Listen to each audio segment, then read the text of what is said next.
And welcome in, Gyms and Gymettes, to another exciting edition of No Substitute for Sports. I'm your host, Nick Johnson. This is episode 52, a whole year of this spit. How you doing? And yes, it's been a tough week for Yankees fans. Nick Saban retired from Alabama, and the Cowboys got torched at home in a playoff game. Tough week for sure for them. So call them up. Thank you as always for tuning into the No Substitute for Sports podcast on the Degenerates Network YouTube page. If you're just stumbling upon us, hit that subscribe button, but only after you hit the like button. Maybe share us around, tell your friends. But just don't tell I don't know. Don't tell Jim Harbaugh again. I Hmm. forget. I always forget to do these notes. Fuck it. We're running it back. We're running fast and loose over here. You can follow us on Twitter at Degenerates, and every Thursday, 2 p.m. Central, I go live on twitch.tv/SportsTownShy. I didn't go live last week because I shot a gun at a range. At a range. It was legal, so don't worry. uh, Cleaning up anything we don't get to there on the live part of things. Finally, subscribe to the YouTube X-Bomb Sports on Facebook. We go live talking pro wrestling on Bad Karma Wrestling, so that's fun as always too. So much to talk about. Talk So about much so to much to talk talk about. about. There we go. It's a new thing. NFL Super Wild Card Weekend lived up to its name. It was wild indeed, with three dogs winning, including Mike's Packers. We'll go ahead and break down everything in that round. We'll be previewing the NFL Divisional round, all those matchups. Next, we'll give our takes on the Jerry Krause getting booed at the Bulls Ring of Honor ceremony. Everyone's been talking about that. That's hot, still hot, as that was basically last week. Finally, wrestling debuts and tons of news to react to. So we'll be going around the mat in the pro wrestling world, all that, tons more in between. But before we get underway, let me introduce to you my friend and co-host, the founder and CEO of FatCat_streams, and that's with a Z, Mikey J. Fatcat. How you doing tonight? I'm doing great, man. I'm bouncing off the wall still after Sunday, so we'll get into that. But yeah, it's been a good day, barring all the freezing cold Yes, outside. it is frigid as all hell. Making sure everyone's staying inside, being warm. But I not to pass up all the what is the special guest over here. Also joining us, former co-host of the Dudge Owners podcast, and welcome back. Give it on up, everyone. Stand up on your fucking feet. It's Wild Bill. Stand What's up. up, boys? Yeehaw! Pew, pew, pew, pew. It's fucking good to be back. It's good to be talking sports with you guys. I know we haven't gotten together, haven't really talked recently. We've been fucking busy doing our lives. Mike enjoying fucking Packers victories. Us over here just trying to fucking get through it all. But it's good to be back. It's good to fucking talk some sports and some wrestling and anything else you fucking throw our way. I'm excited. As you can see, I'm here in the bleachers at Wrigley Field. The only thing that's gonna make me fucking happy in the somewhat near future, we're in the doldrums right now, unfortunately, as Chicago sports fans. Oh yeah. Uh, no fucking, obviously we got hockey, but no Bedard, that don't mean shit. So on to fucking spring training. Yeah, Chicago fans are down bad right now, but that's okay. If Yeah. you got Wrigley Field to look forward to, I got my belt to hold on to Oh, for at least the year, and then we'll get it back next year as well. So don't worry about that. We'll get into that. I love like I said, you were on here, you were very avid. You had your take on exactly what we're gonna be talking about today between Packers getting a dub, maybe throw in your thoughts on the Bears because we talked about that as well last week, and then yeah. like I said, Jerry Krause and everything. But we can hop on into the football side of things if we're good on that. How's that sound? Yeah. Yeah. All Good right, for me. boys. Wild card weekend, like I said in my little intro, it lived up to its name. It was wild. It was fun. It was great. Playoff football back in order. So figure we go in chronological order. We'll hit all the games, hit all the top, our top takes from it, what we thought and what we saw. So start off with the Browns taking a loss to the Texans at home. Texans were 2.5 point dogs, but they went ahead and just routed the Browns 45-14. Stroud and this offense is just so good. Torched the number one passing defense as a rookie, for Christ's sake. And a lot of people were saying just what the Bears should have done, this, that, and the other. It's a tough look now, still passing up on CJ Stroud, given I don't know if he would have had anyone to throw to, but that's neither here nor there. This Texans team is scary, honestly. And just on the Browns side of things, it was fun while it lasted with Flacco being there. So, any thoughts, questions, concerns with this with this Browns and this Texans win? What are you really thinking with the Texans and everything that you saw? Start with you, Bill. Go ahead. My fucking main thing was where is the Miles Garrett that game? He was absolutely nowhere to be found. I know he switches around a lot on the defensive side of the ball. And, I always say this when I watch football, I tend to watch the linemen a lot just because I was a lineman growing up. Watching him going up against Laramie Tunsil for parts of that game was fun to watch. But Laramie Tunsil locked his ass down. I think he's still the odds-on betting favorite to win Defensive Player of the Year. I don't know fucking how, especially with the season TJ Watt is Yeah, playing. I was just gonna say But that someone did throw exactly, the yeah. exactly. But Then someone especially wanted to at the make the tape, argument because they're different positions and everything like that. I'm like, I guess so, but I he's don't know. got he's got two more sacks. He's got an interception. He's got I think like 12 more tackles for a loss or something like that. It's insane. I don't know how, but Mr. Defensive Player of the Year, Miles Garrett took And a big everyone's old narrative fucking this dump. week was with the Steelers was like, oh, you probably get another point or two if TJ Watt is playing. You're like, yeah, that's Yeah, pretty crazy that would have the spread would have shifted being him being a linebacker. Like it's kind of crazy. But sorry, go yeah. ahead. I mean, everybody's been talking about how good CJ Stroud has been, and I'll talk about it a little bit more later when I go into my fucking when we talk Bears and my whole rant and everything. But he's lit it up. I know he had that tough couple games there where he finally threw his first pick, and then I think a game or two after that he struggled, but he's gotten right back on fucking track. He's taken this team full of fucking nobodies and made them relevant again. And I think it's funny that didn't I see a stat that the Texans have more playoff wins since they've been a team than the Cowboys do in that same span. I think they have 5 and the Cowboys have 4 ever since the Texans have been a team. So good on him. CJ Stroud's been lighting up. And then the other side of the fucking ball, Joe Flacco, I mean, with the two pick sixes, that's just a backbreaker right there. You can't be doing that. Yeah. Yeah, it was to a point where he seemed like he didn't care. I mean, the second pick six was just like, come on, Yeah, man. he They just just yeah. just forcing it in there. I mean, if Joe Flacco, not like him, he was undefeated, I think, in wild card games going into Yeah. this. And but I mean, yeah, the young Texans team was able to get the better of him. That man, they really got the better of them, cooked them up. So I mean, Joe Flacco gets to go back on the couch and spend time with his family, at least. What do you think? Does he get another shot somewhere next year Oof. if he wants to play? I mean, I I don't know think if just he's the gonna way get that a he starting played, spot, but he would probably be the first backup that people are gonna right? call. Yeah, Yeah, someone would yeah, definitely sign him for sure if he still wanted to play. I'm sure yeah. some team would take him to be a Or backup. maybe he'll just sit around like he did this year and wait for someone to blow out their knee or Yeah. something and just I'm come back. Like, all right, I'll fill in. Let's go. I mean, I don't know what the timeline is on Ryan Tannehill's contract, but what would be stopping the Titans from doing just, going with Levis and then signing Flacco or something like All that? right, I've even heard a And couple people say, depending on Kirk Cousins, the Vikings. oh You wow, know, yeah, that's a good yeah, point. they, Yeah. they still got some good weapons over there. They got a decent offensive line. Watching Joe Flacco flinging around to Addison, Yeah. Hawkinson, and Justin Hmm. Jefferson, that would be pretty fun to Yeah, if Nick watch. Mullen was looking pretty good throwing to those three, Yeah, I think Joe Flacco can do the same. yeah. Nick That'd be Mullen pretty and wild. Jada Pinkett Smith. What was his name? Yeah, Stops. Yeah, Yeah, yeah. exactly. Did you see that picture where they compared Jada Pinkett Smith to Rey Mysterio Jr. Yeah, without a I mask? did. I Oh my did see god. that. I Oh did my see that. god. Yeah, Oh, twin, booyaka, booyaka. Oh, twin. fuck. But that was that game. Obviously, we'll be getting into the preview, some more Texans talk a little bit later. But this was the cold game. This was the frigid one, as well as a couple others. But outside, it was probably what -15 or whatever the fuck. Chiefs getting the big win over the Dolphins, 26-7. Two in the Dolphins were not ready for that cold, obviously. Besides Tyreek Hill's long, 53-yard touchdown or something like that, his other catches would have been 4 catches for 9 yards, the rest of his stat line. So Wow. brutal, smelly, stinky, yeah.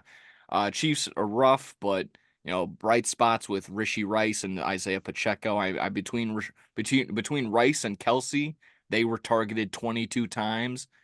Just a couple of drops here and there, but a Didn't huge one for Kelsey Rice. Kelsey drop like his first 2 or 3 balls too? Yeah, I think in Yeah, total yeah. he had like 8 catches, but it was targeted like 12 times, so he had like Jeez. 3 or 4 drops. Yeah. So big right there. I know a couple other things that will factor into next week and something like that, but man, I still Isaiah Pacheco running on the ground like the ground owes him money or something like that. So that's been fun to watch. I'll start off with Mikey. Any thoughts, takeaways from this big game? I mean, Tua is just not him, and the Dolphins in general, when it gets cold, they get cold. They're 0-10, I think 0-11 now in games when I forget, it's such a dumb ESPN stat, but it's like 30 degrees or lower, 40 degrees or lower, Dolphins Yeah. always lose.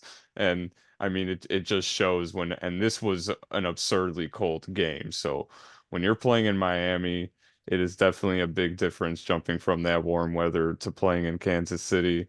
And that's why the Dolphins really need to place really well in the regular season because they need that home field advantage, I feel like, if they even want a chance in the playoffs because they're not used to this kind of weather. But either way, the Chiefs just get it done at home. Taylor Swift gets to celebrate, and Tyreek Hill just gets to make fun of himself on Twitter for that video of him getting Yeah. fucking Getting blocked shut like a down. Yeah. fool. Yeah, Yeah. Just to so think if the Dolphins would have won one more game, they would have played the Steelers at home at a 75-degree day that would in have changed Miami. everything for Oh them. yeah, would have been a Yeah, it would have. completely different game. And yeah, sure enough, they did it in themselves. They had their big lead in the division and they just slowly just let the Bills right on in, and they're gonna take full advantage of it. So there's that. Speaking of Bills, Bill, what did you take away on the Chiefs game? I just gotta ask you guys, how do you think Andy Reid defrosted his mustache at halftime? Do you think it was like a Burger. wet Burger. rag, a burger? Was it just a fucking? He had the hair dryer going. How funny was that?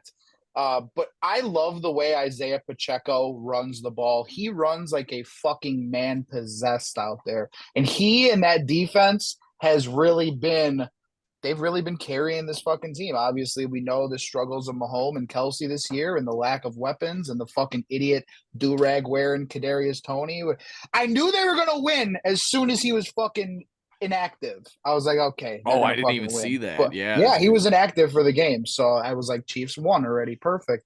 He's not gonna be there to fuck it up. But um, yeah, I love the run game. It's a completely different Chiefs team that we've seen from over the years. It's always been big plays down the field to Tyreek Hill, and now it's just pound it up your fucking ass, get big stops on defense. Shout out to L'Jarius Sneed too. I mean, other than that one big catch, like you said, Hill had, he shut down Tyreek Hill that yeah. whole game. And this is just a physical, hard-nosed football team right now, and that travels anywhere. That type of football can play in any type of weather, any stadium. It doesn't matter. And this is a new, I don't want to say new and improved because that's not, but it's a whole 180 on the Chiefs that we've known over the last couple of years. And I think, they play like they did the other day. They can go on another fucking Super Bowl run. Yeah, It it's a might be the different. best Yeah. defense Mahomes has ever had Oh, Oh, that's absolutely. that's for being on the sure. That's Chiefs. for sure. Absolutely. Yeah. And that's what you see where the trade off is. Didn't pay Tyreek Hill. You're able to pay all those guys in the defense, and you're still in the exact same spot. My Yeah. only big question is that piece of helmet that came Oh, off of Oh yeah. Patrick yeah. Mahomes. How big of an auction, or is that going to go into a memorabilia card? Is that going to be in a pack or something in the next Donruss? Yeah. Put it in a card. Yeah, Yeah. what That if would be one cool. piece of helmet? Oh my God. Gonna be all everyone on the YouTube pack side of things is gonna be ripping packs going crazy for that. So if that's gonna be the thing. Um but here we go. If you guys are good on that game, here's the big one for Mike.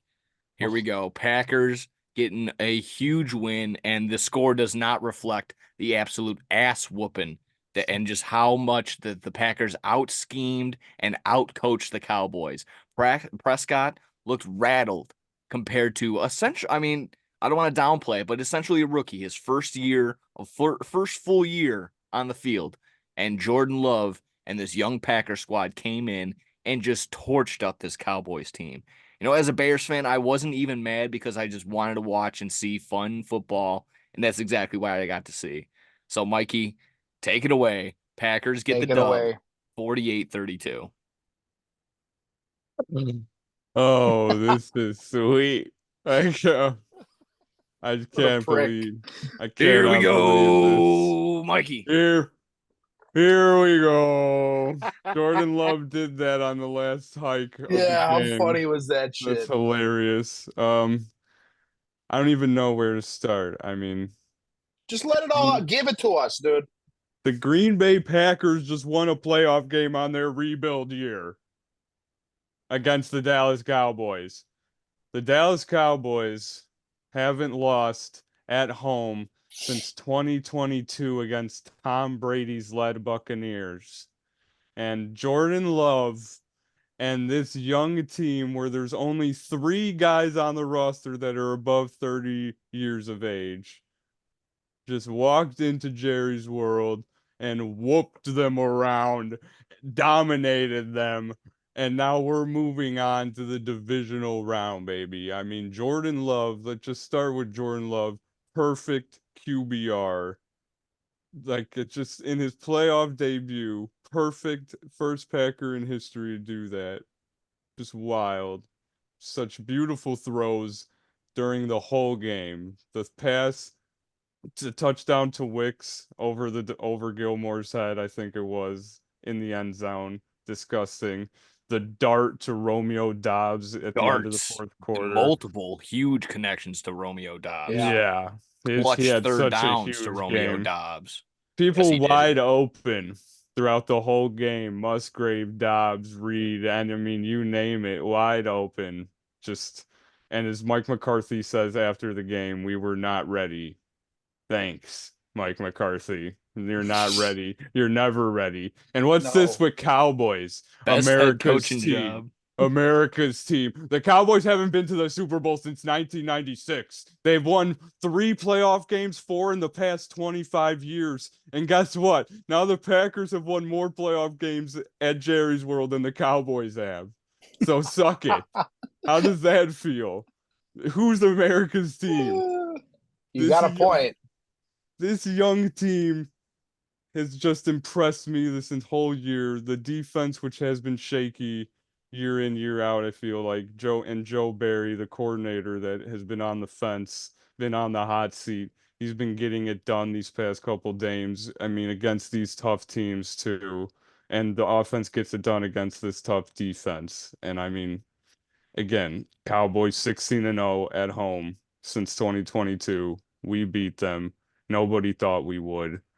Packers are just so impressive, and I feel like it might be an argument that Jordan Love is the best quarterback right now playing in the NFL. I mean, his passes as of right now, the past 8 weeks, I'll nine say the weeks. Packers are probably the most red hot team between them and maybe, I don't know, the adrenaline rush that is the Lions, I suppose. Maybe. I don't know. Yeah, they're red Or hot, man. yeah, them. I'd say the Packers and the Bills right now. They're Yeah. red hot. Oh, yeah. The For Bills, No, sure. after firing fat, well, we'll talk about it later. But they fired, fired that coach and turned that fucking season around. Yeah.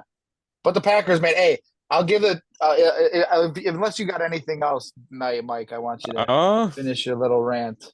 yeah, I mean, it's just I'm on cloud nine, bouncing off the walls. I responsibly bet on the Packers and won, so this is just make it even more awesome. They Yeah. just yeah, take that continue. 7.5 and shove it. Jesus. Yeah, Right. continue Yeah. to cook. Cowboys, you suck. Get to go home again. Mike McCarthy's fired. Bill Belichick's maybe in. We'll see what happens with the Cowboys, but I'm worrying about my Packers team that is young, fighting. We're about to be in a divisional game against one of the best teams in the NFC, and we might have so many more. We're gonna have so many more years of this team, man. Jordan Love, Yeah. Romeo Dobbs, Watson, all these young guys. We're gonna have 5, 10 plus more years of this team. They're just getting started, and they might make it to the fucking championship game if we can beat the 49ers. We have to break the curse. It's the curse. Rodgers could never beat them. I've seen so many playoff games of us never Yeah. being able to beat the 49ers. And now can Jordan Love, the young prodigy, can he come in and finally break this curse and get us past this team in San Francisco with their probably best team that we've played yet, with McCaffrey and Debo and Kittle and their defense. I mean, it's gonna be their toughest challenge yet, but I said that about the Cowboys, and they fucking went in there and whooped their ass. So I'm so excited. I can't wait for next week. I'm so Yeah. hyped. I'm gonna be wearing my jersey as much as I can.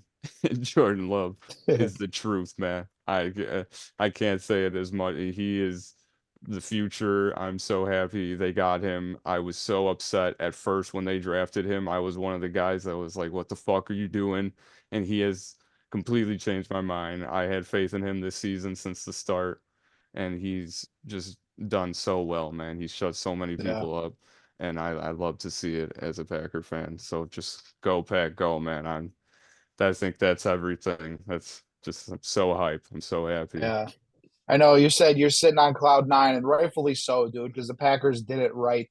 They can run the ball up your ass. They can tear you apart in the passing game. And I know that the defense struggled second half of the regular season. And like Nick alluded to earlier, don't let the final score fool you.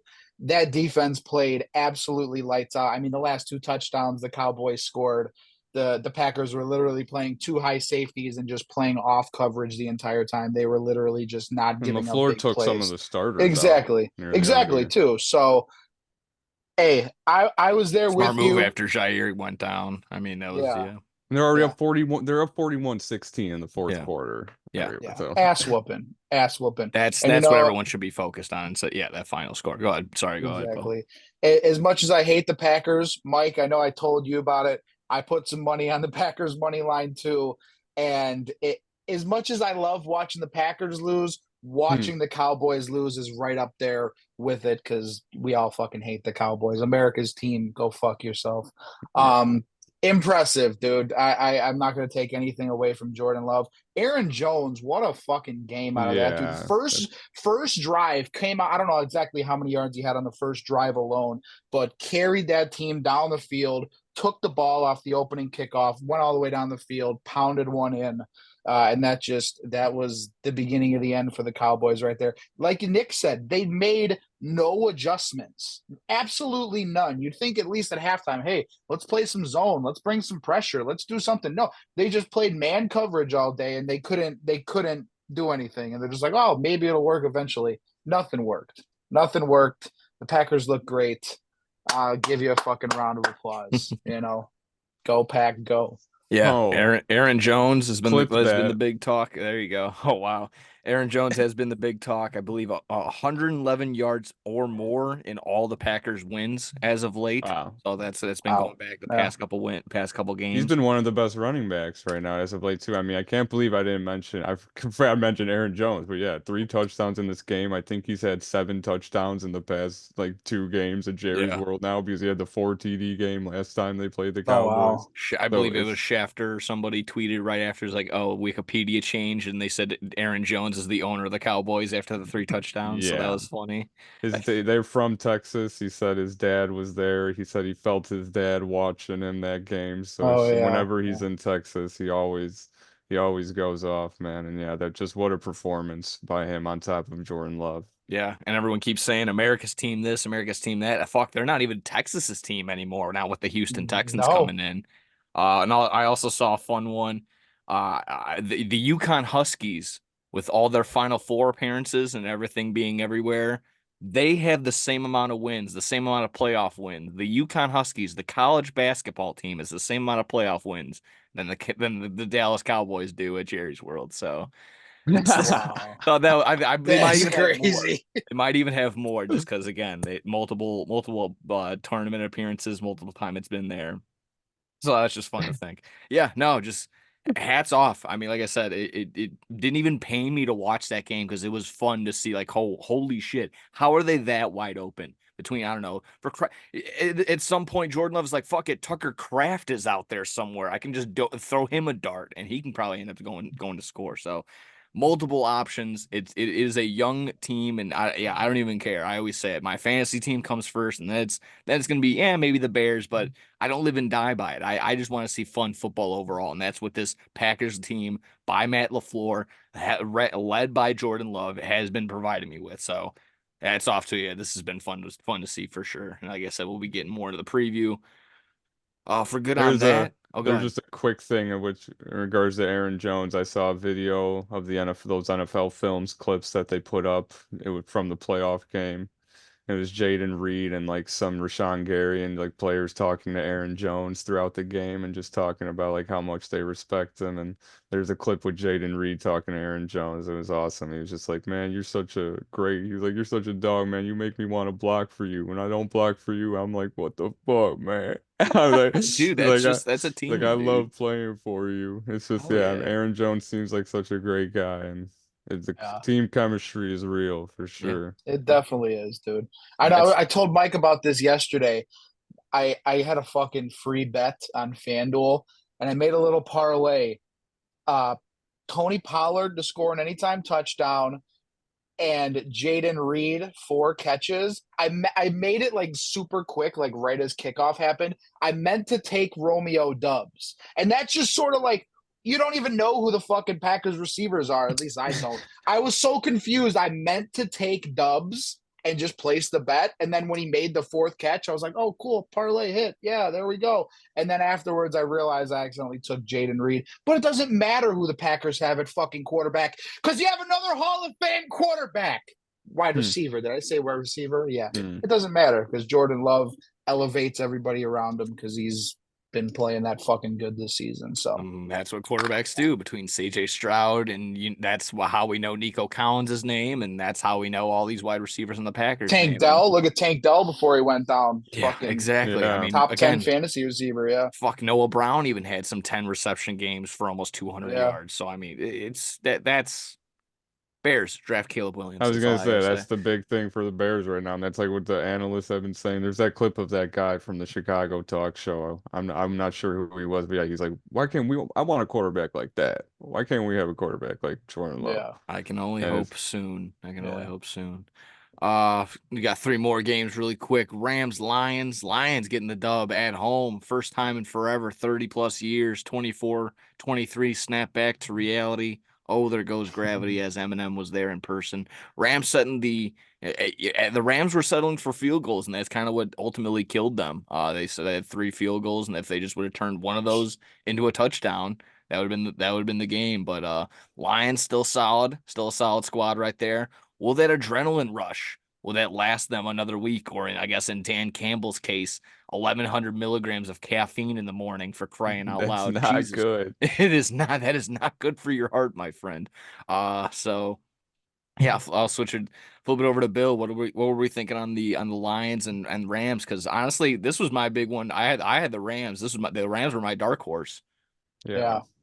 Yeah. Yeah. First of all, how crazy was the atmosphere in Detroit? I mean, there were certain third downs, big plays. That place it was Booing fucking Stafford. electric. Booing Yeah, Yeah. Stafford. And yeah, that's what I yeah. tweeted out too. I said if the Lions want to win this game, they're gonna have to get in Stafford's head and boo the shit out of him. And no, don't worry about all this, that, and the other. At the end of the day, yes, he stuck around with your squad, but no playoff wins, no nothing like that. You respect him, but during that game, he is your enemy. Afterward, you Of cheer him and course, yeah. everything else afterward. Of course, yeah. I think just this Lions team going back to Hard Knocks last year, and then the win to end the season against the Packers, and then just rolling into this season. It's like a team of fucking destiny, and they're doing everything right over there. They find a hidden gem in Sam Laporta and turn him into a fucking stud. Amon-Ra St. Brown, Jameer Gibbs, second half of the season has emerged as I don't think there's a more explosive running back in all of football than Jameer Gibbs, and I'll say I stand fucking by that.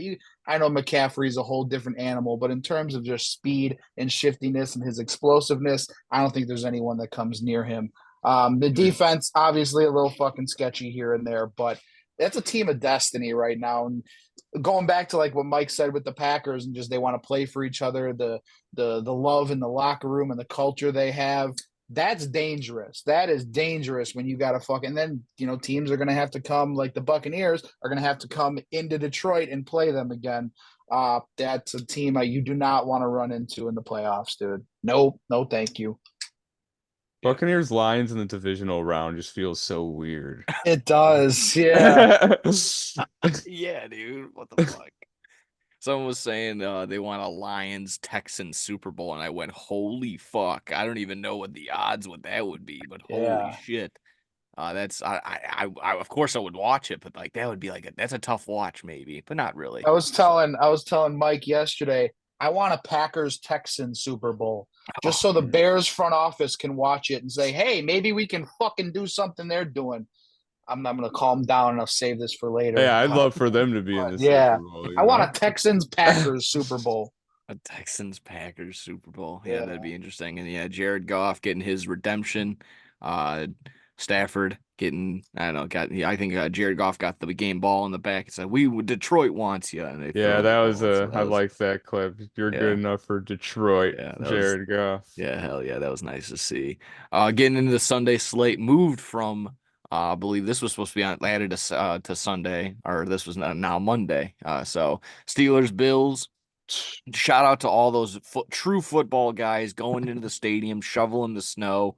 Everyone saw that viral video, that guy going down that slide of snow. So that was pretty cool.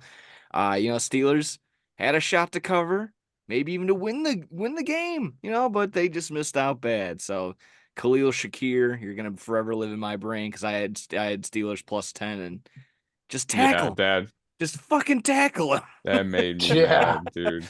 I was Uh, just talking about that earlier. Yeah, very athletic play. It's okay. I mean, I'll get over my $3 play. It's whatever. But Tomlin running off on that contract question was absolutely hilarious. That kind of took Yeah.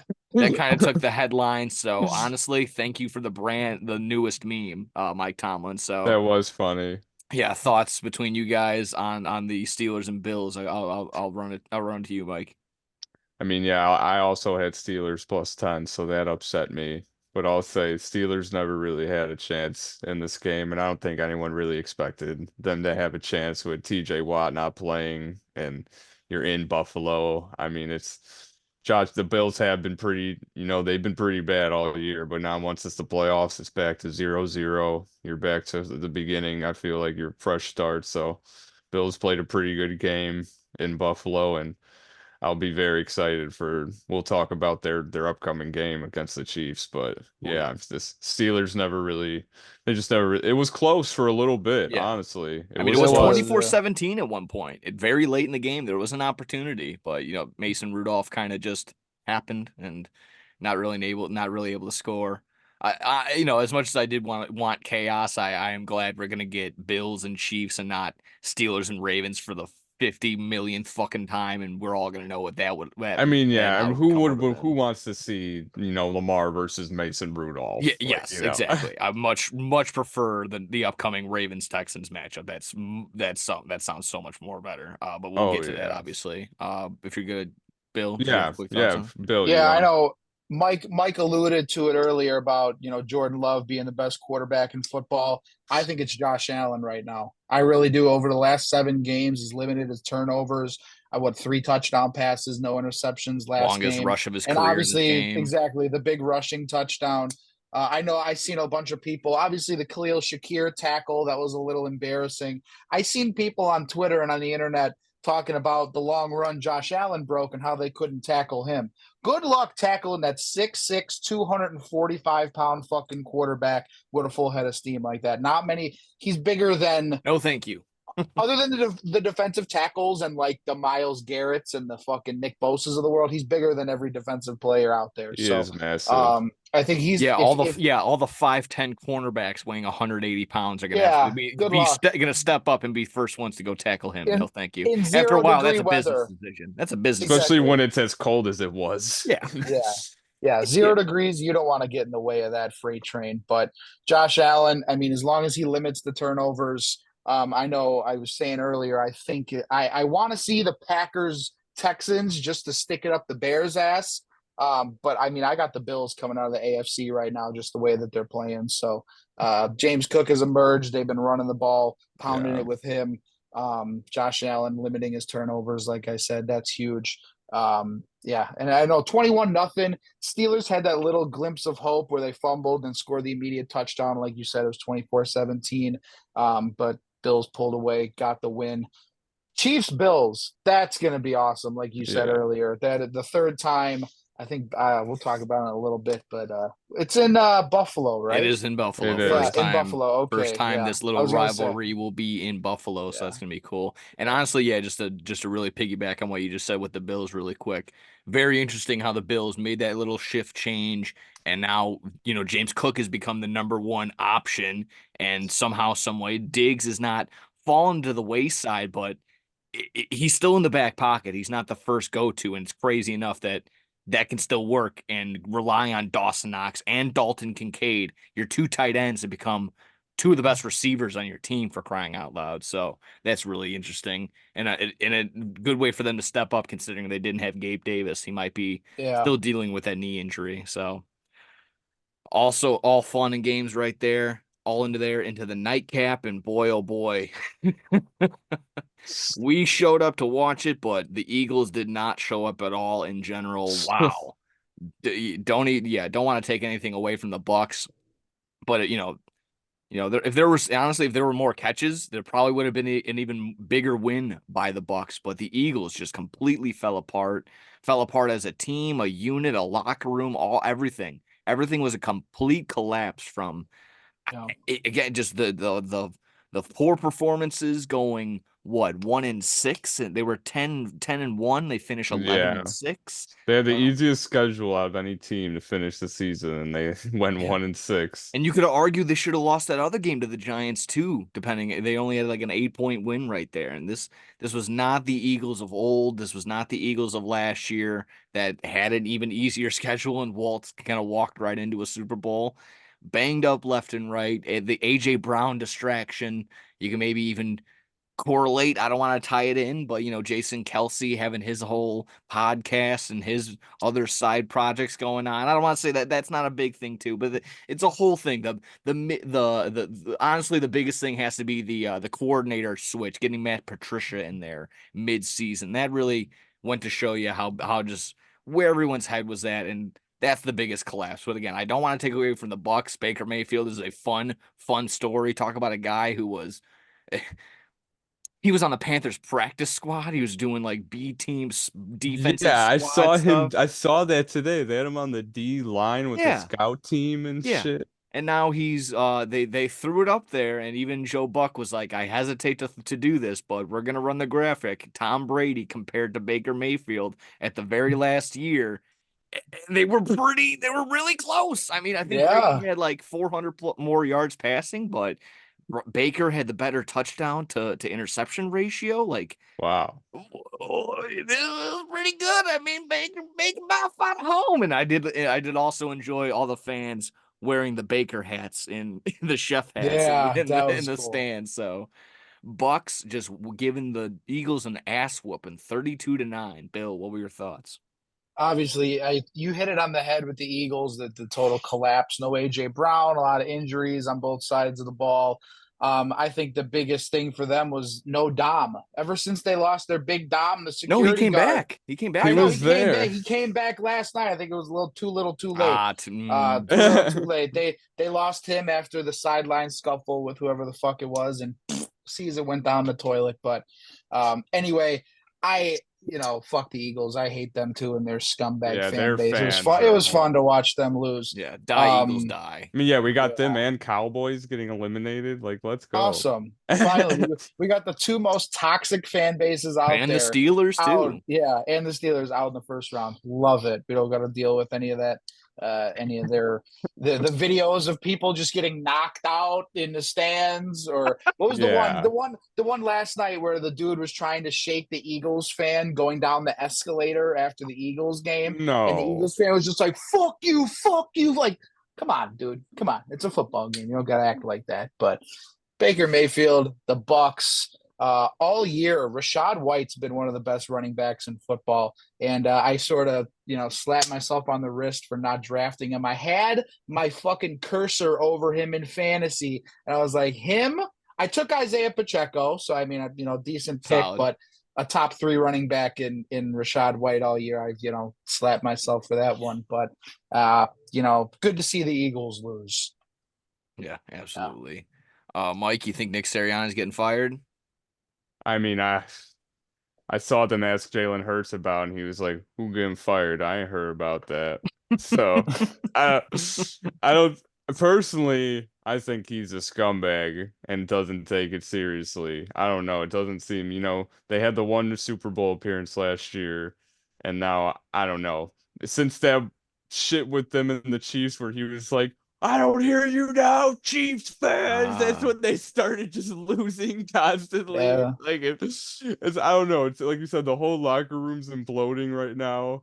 AJ Brown hates them. He deleted everything off his social media relating to the Eagles, and he didn't play this game, because of injury. But he probably, and even if he was able to play, who knows if he would have even wanted to play. I mean, it doesn't seem like he's fully invested with them right now either. And Jalen Hurts, You saw people are Dallas talking, Goddard even getting into it on the sideline when Jalen Hurts. I mean, yeah, calling everyone. Jalen Hurts a bitch on the sideline. It's like, and Jalen Hurts just looks so unaffected in that video, and so he just is staring straight, doesn't care at all. But I mean, Yeah. Jalen Hurts is their quarterback. They signed him. He's gonna be there for the future. So I don't think, he had a bad game last night. I don't think it all falls on him, No, but I don't think so. the Hey, how about team, them stuffing the tush push though Yeah, on the goal yeah, twice. line? it Hey, finally shout got out to stopped. them. Shout out big old fucking Vita Vea, that big motherfucker plugging it up in the middle. First time we saw that all year. Yeah. Yeah, dude. He's like 300 pounds and he just hovers like 2 inches off the ground. It's crazy, Dude, Vita and Vea. he's a freak athlete too. He's not just some fat dude who fucking plays defensive tackle. He's No, literally like he could be a fucking, maybe he's got not one with of the the. I think he's got one of the as faster 40 times as like a D yeah, tackle. he could literally be like a gymnast if he dropped like 100 pounds. He could be like an Olympic athlete if he wanted to. He's a freak, that guy. I don't want to take it He used away, to so I play got to. running back. Yeah. He Oh used to play shit. running back. Like that's crazy. I gotta credit him because I don't want to steal it. But Jeff Saturday described Vita Vea as trying to move a a tractor in a mudslide in a mud pit and like that. Yeah, that's just Yeah, I not could. fucking possible. It's just so Yeah, hard. He's a massive human being. I mean, this is just such a huge disappointment for Eagles fans, everything else in between. And honestly, like I said, this is great to see. But yeah, I just gotta say, shout out Jason Kelsey. He retired after the game today yeah, officially. I mean, great career. I saw 192 out of 192 games played. Never oh missed a wow, single yeah. I game. will. easily Yeah, a Hall of Famer. Like yeah. that's insane as an O lineman, especially it's like the center, never miss a single game, and Super Bowl champ on top of all of that, and Some are 6 times. arguing that he might be the best, one of the best Eagles, if not the best Eagle of all time. Yeah. Sticking around his entire time, and what outside of quarterbacks and kickers, maybe like no one sticks around with their team 10 plus years like that. So I think that's just Yeah. tip your cap to Jason Yeah, of Kelsey. course. Yeah. Yeah. You said one of the best Eagles of all time, and you also you named Jeff Saturday one of the best centers of all time. Oh yeah, without Center, a doubt. one of the best, hands down, easily. That dude, like you said, he could go up and maybe not out muscle guys like Vita Vea, but hold his own against them. And then if he needs to get his little ass out there on a screen or pulling or something like that, he's the best in the league at it. Still at what is this 16th, 17th season or whatever it is, Yeah, he's Yeah, still it's the best crazy. at it. he's Yeah, been it's there crazy since watching him play. 2011, 2013, or something like that. Yeah, So yeah, yeah. it's been a minute. So absolutely. Shout out to Jason Kelsey. I guess it would just transition to his podcasting career, something like that. With that, we can transition to the divisional round. How's that sound? Yeah, let's Yeah. do it. Little divisional round preview. We can again go in chronological order, but it kind of works out because Saturday, 3:30 kickoff, 3:30 Central. Texans, Ravens. Ravens right now with a 9-point advantage. The total is 44. These two teams met all the way back in week 1. the Ravens went ahead and were successful in that ball game. But two different teams since then, obviously. The high-flying offense usually gets berated and against the stingy defense. Will that happen with the Ravens, with possibly with the better defense and the Texans' high-flying offense? Boys, who wants to step up and go first on this one? Who wants to take their predictions? Take a stab at Texans Well, Ravens. I'll just say I think, Yeah. I love CJ Stroud and what he's been doing, but this Ravens team is something else this year. I feel like their offense is one of the best Lamar's had, I think, and the defense is top notch from head to toe. I mean, you got a great coach, great team all around. This is a very good chance for them to make it far this year. I like the Ravens a lot, so I'm going to take them against the Texans here. Yeah, it makes some sense. The Ravens most likely getting Mark Andrews back. Tons of Yeah, rushing that's from this huge. squad. Bill, what were your thoughts on this game? Yeah, that was huge. If they could get a weapon like Mark Andrews back at this stage of the game, just elevate that offense even more. I know I saw Marlon Humphrey popped up on the injured list today too, or whatever you want to call it. So if they don't got him, good luck stopping the Nico Collins in the passing attack of the Mm-mm. Texans. So watch out for those two guys. I think Marlon Humphrey, other than Roquan, is the best defensive player on that team right there. So you said 44 was the over under. I'm gonna Let me take. take Yeah, I believe yeah, it I'm was. gonna Yeah, take the over. 44. Yeah, 44. Yeah, I'm gonna take the over on that, and I'm probably gonna take the Ravens too to win that one. Yeah, I just saw a recent I replay of think the just Ravens, yeah, if the Ravens want to win this game, they got to slow it down. They got to slow it down. yes. Keep that offense off. Keep the Texans offense off the field. Run the ball. Click some time off that clock. They Keep got the ball Dalvin out of Cook now, the yeah, Ravens. Oh, that's yeah. right. Keep the ball out of CJ Stroud's hands as much as you can. I think they come out with a home victory. Yeah, I just saw a recent replay of Nico Collins simply getting open, just running a straight line, not just wide open. He just ran a vertical Jeez. route. Luckily, he was almost linked up for a long ass touchdown, but just dropped it. So that was in that game. But if that happens, the Ravens can be in for a long one. On the other hand, I think you just mentioned the Ravens running game. That was huge. And a couple weeks ago, I heard something pretty interesting. This current Ravens team with Lamar Jackson averages the most rushing yards per game since since Jim Brown all the way back in the 50s, 60s. So Jeez. with Lamar Jackson as quarterback, they average like 180 rushing yards a game, which is absolutely insane. And that's Yeah, that exactly what you is. just said. Take the ball away from CJ Stroud. They have the capability to do so, being able to run with Gus Edwards and I'm gonna put all the Justice run. Hill. Yeah, Yeah. Justice Hill. Thank you very much. They'll Yeah. probably throw in one other name or something like that. And between that, Lamar Jackson can run the ball as well. They're getting a ton of people open, but I think this is going to be a very fun matchup regardless. And maybe whatever they say, the pumpkin strikes midnight and whatever the teacup, I don't whatever the Cinderella story bullshit. It could happen for CJ Stroud, but ultimately, same thing with the Packers. Like you're already calling this a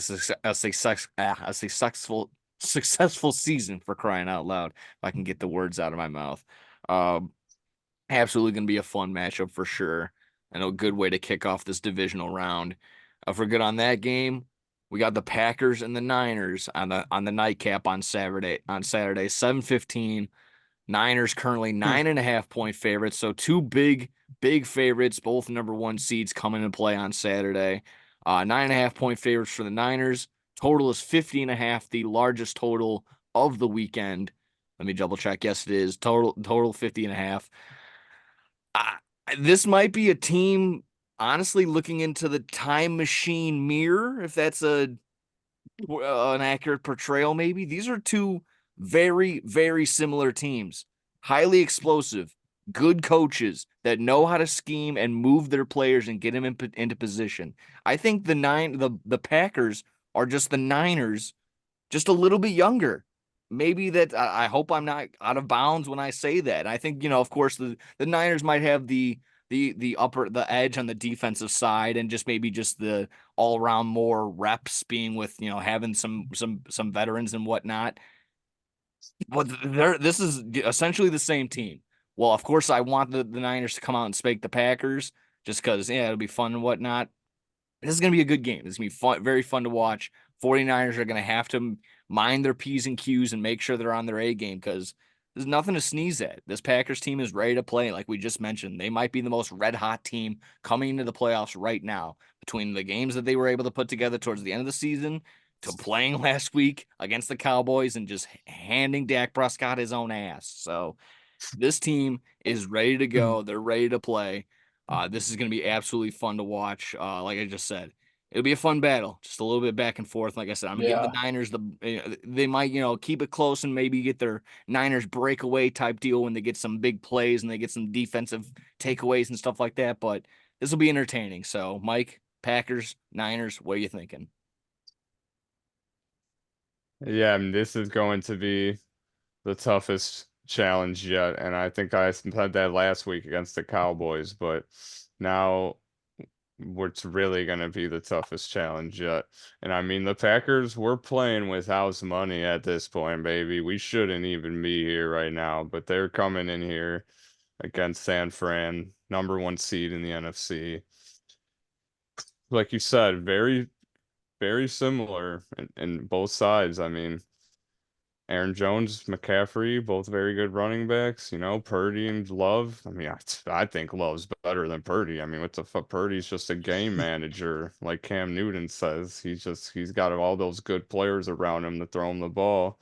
Jordan Love's playing with rookies out there and young guys and doing what Brock Purdy does with these star players. So I think that if they can shut down Brock Purdy or shut down these star players, the Packers really can go out I don't in know. San Fran. I think you can throw Sean Clifford in the Packers and there's no change at all. I think Jordan Love could be the system's quarterback Oh, really? the way that Matt LaFleur just coaches that team. I think Jordan Love could be the system's quarterback. No, no. No. I don't want to Just see no. I don't want to see the big red dog against the San Not Francisco his nickname. 49ers. That's no way. So, That's his nickname. you know, I don't want to see Clifford. Uh, we'll stick to Jordan Love. I've been loving what he's been doing. And again, if we can shut down Purdy, Jordan Love, if he can keep doing his thing, I think he can play well against this defense.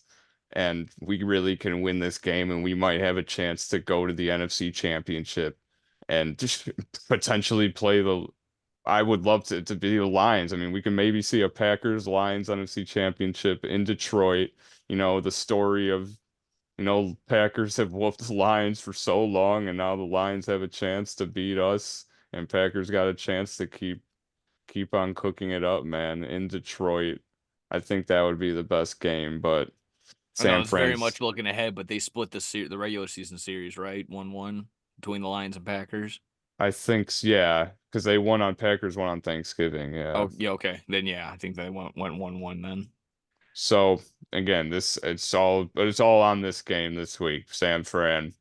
Packers got to play their best, and I think they're more than capable of it. Matt LaFleur, he's played against Kyle Shanahan so many times. I hope that he can finally have his number in this game because Kyle Shanahan is always at ours. I mean, I'm going to be so anxious, but again, I'm just so happy that we're even in this position. I did not think we'd be one of the last 8 teams in the playoffs. I mean, it is just wild. So go Pack, go. Jordan Love, keep cooking. Defense, keep it going. Rashawn Gary, get in there and buck up Brock Purdy. That's what we need. There you go. I Bill, think thoughts? I think this game, like Nick said right at the beginning, it's going to be a battle between the two head coaches, two of the best minds, the two of the best younger minds in the game. Creatively, they know how to scheme up stuff on offense that that score a lot of fucking points. So I think it's going to come down to the pass rush of the Packers against Brock Purdy and see what he does under pressure. Mike, you alluded to it, him being a system quarterback and a game manager and everything like that, and I agree to that to a certain extent.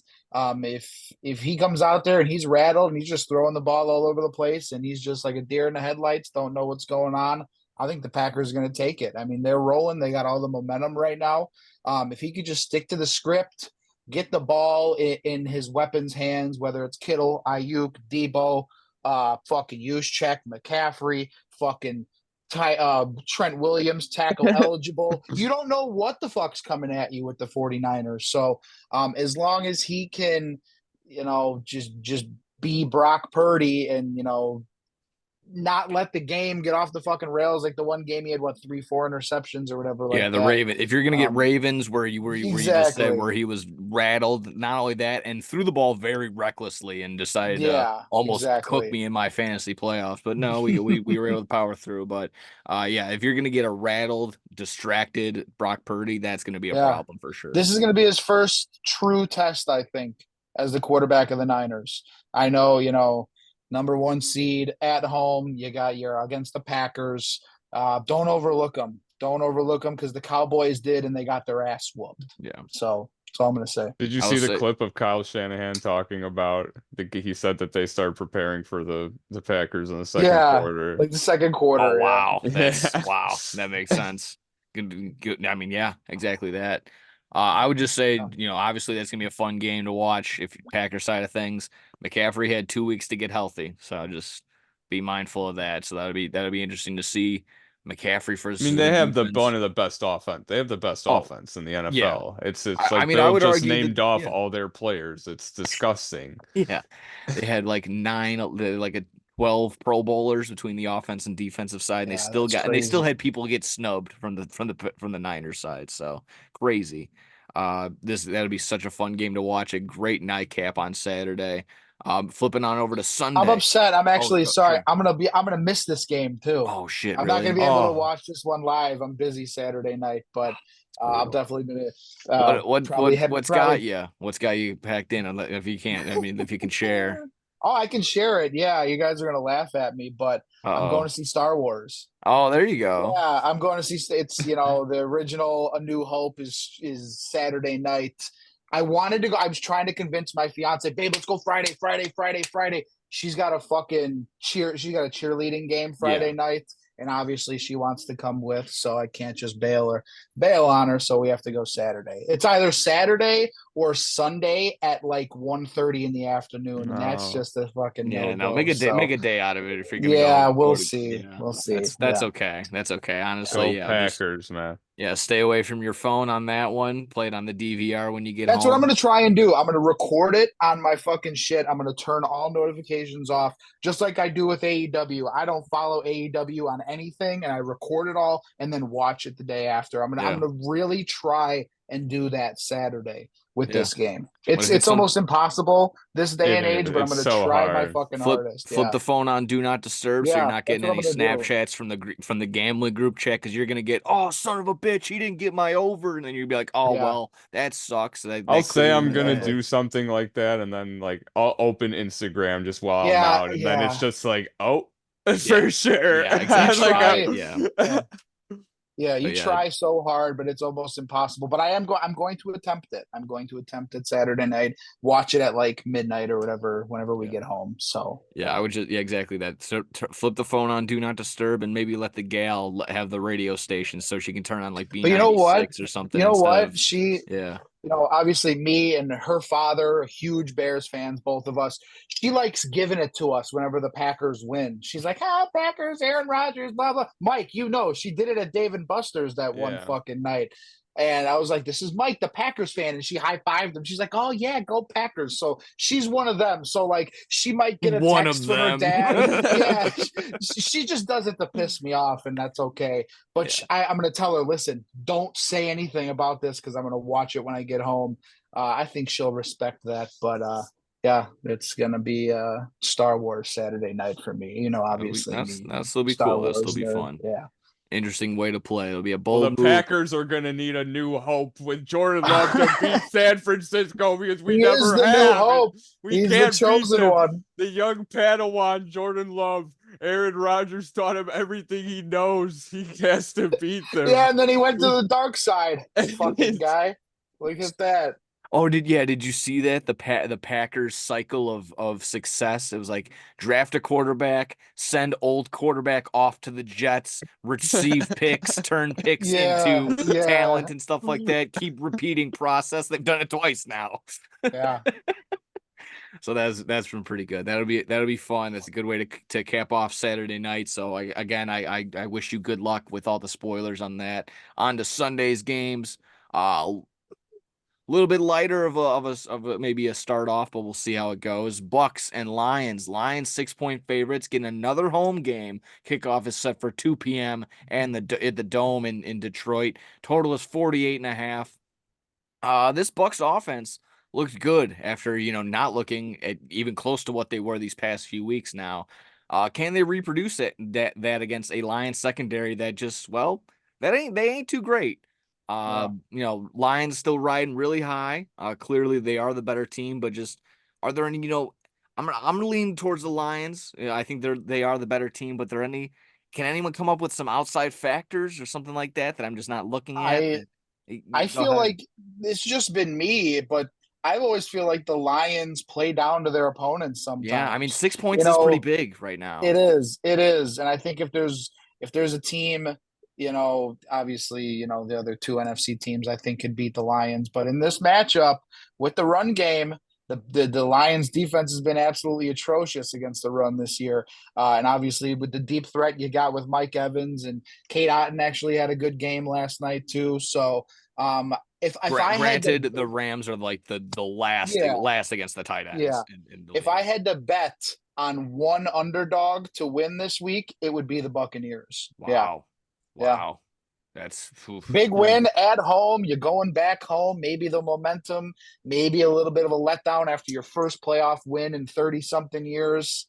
I I mean, don't there's know. something to it. Yeah, They're both like really high on like just that attitude type bullshit, yeah. And Baker Mayfield just walking around with that fuck you mentality, and I it's love been that. really it's I been love really that. good. It's been fun to Other see. other than his stupid Hulu commercials that I see all the time, I respect Baker Mayfield. Yeah. I mean, a rough start to his career in Cleveland, but wherever he goes, he's a baller. He Yeah, puts his and heart on he his became he sleeve. became the Yeah, scapegoat there. Like he took a he team that did. He was really did. nothing and it went to the playoffs, won, and then just the next year had a shit year, and they're like, oh, get him out of here. And somehow, some way, like we just mentioned, had a little stint on the Rams, a little run the Panthers, and Yeah, being able to make this his home now. So it's been very fun to yeah, watch and. Game plan wise, I would think the Lions are going to do everything to take away Rashard White, and they've just been really good against the run. So it's going to be, can the Bucks, all those dropped passes from last week, can they turn into actual receptions? Like I said, it was yeah, a big one to Mike Evans was dropped. A couple big ones to Mike Evans. Big one by Kate Otten could have been couple of key like third downs. Could have been caught by Rashad White. So that'll be really interesting to see, and yeah. A again, fun, go ahead. yeah, a fun matchup. Obviously, one that I'm going to be watching: Tristan Wirfs and Aiden Hutchinson going at Ooh. it on the outside. Oh Obviously, yeah. me love watching my fucking linemen. So Tristan Wirfs moved over from right tackle to left tackle, so now he's the blind side.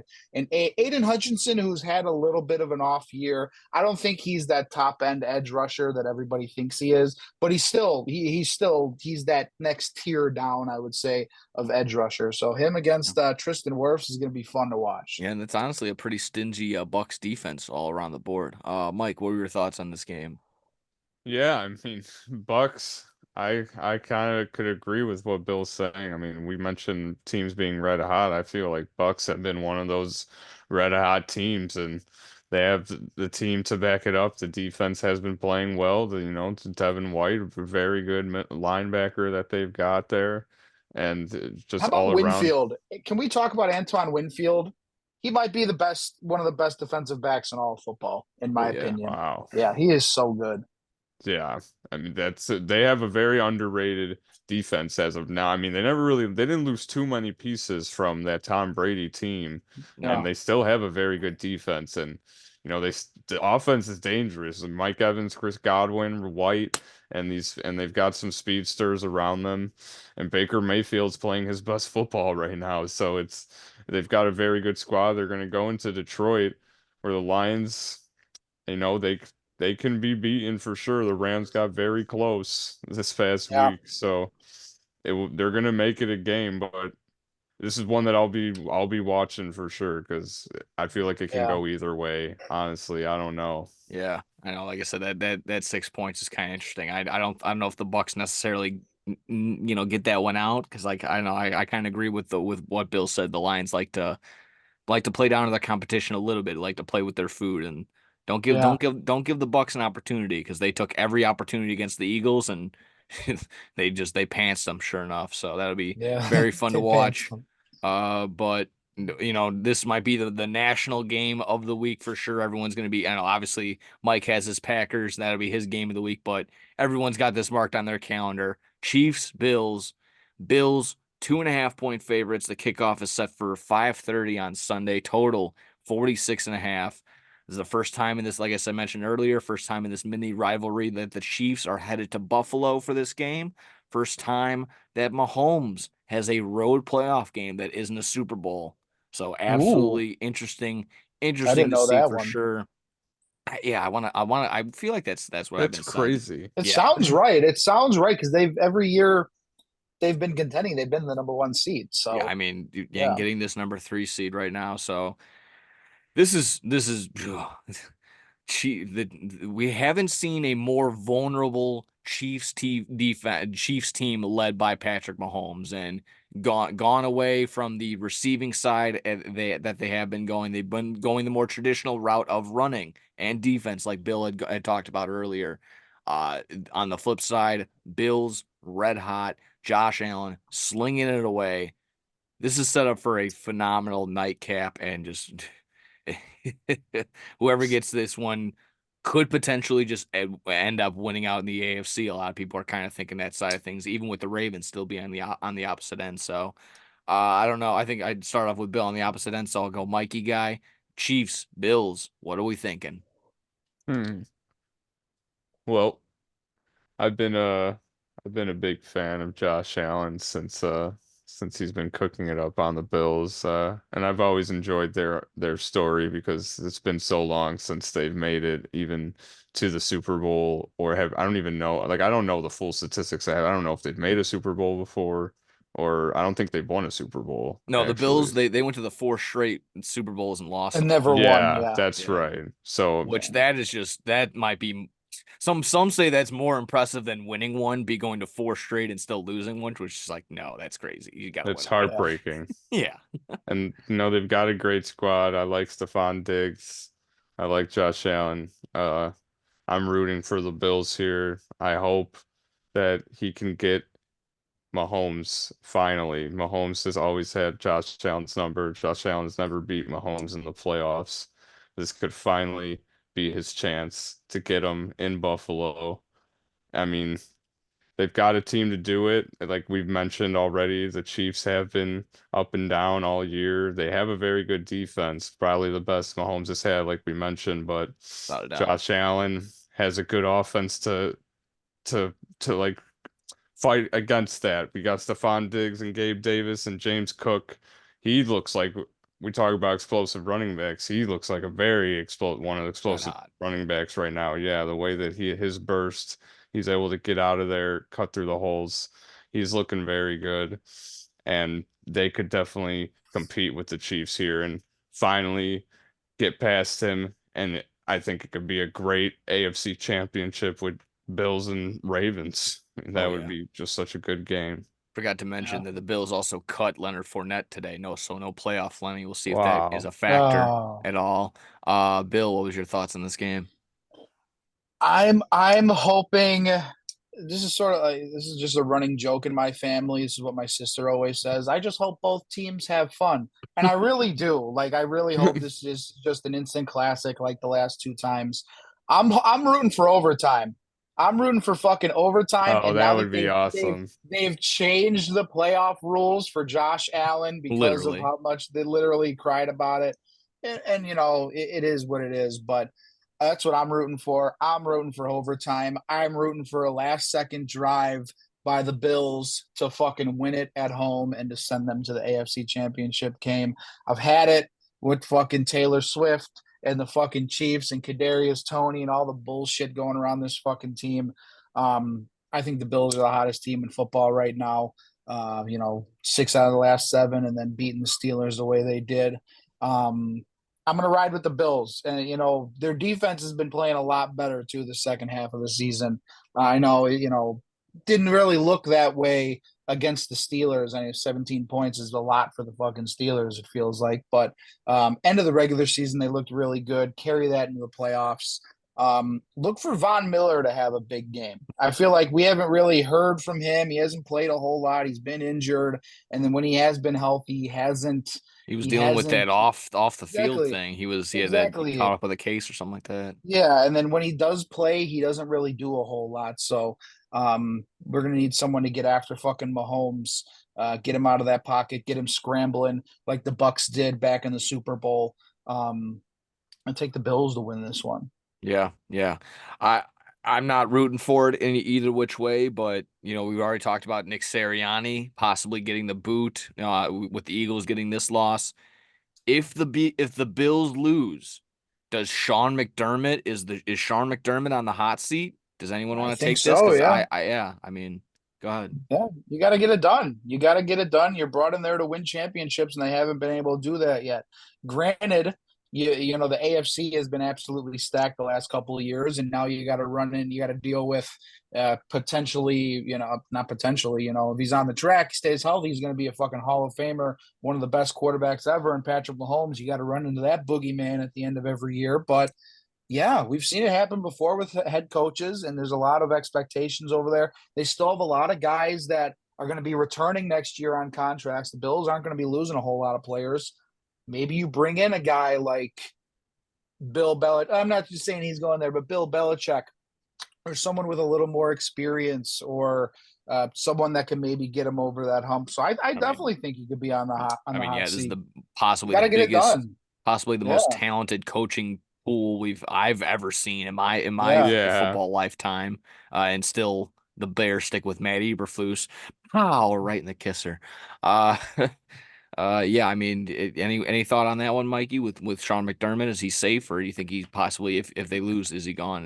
Yeah, I mean, if all these other coaches are on the hot seat, then so is he. I feel like he kind of goes under the radar. I don't really see too much about him ever, but yeah, I mean, the Bills another year of not making it, not performing, Stephon Diggs getting pissed off, then yeah.